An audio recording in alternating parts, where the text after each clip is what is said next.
নমস্কার। আজকে একদম ছোট্ট একটা জিনিস লইয়া আইছি। আমরা তো সবার দ্বারা গীতা পাঠ সম্ভব না।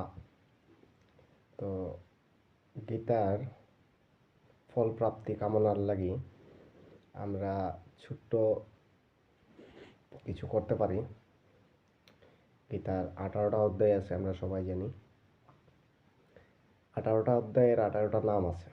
তো এই 18টা নাম একসঙ্গে কইয়া গীতার ফল প্রাপ্তি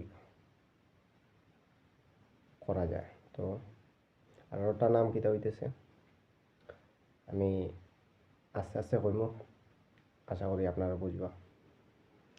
গঙ্গা, গীতা, সাবিত্রী, সীতা,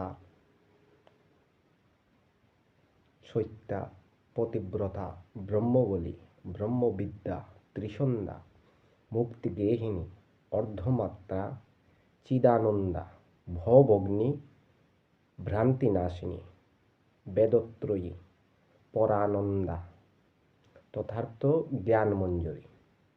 ওই 18টা গীতার নাম আছে। তো গীতার নামগুলো পাঠ করলেও অনেক সুবিধা হয়।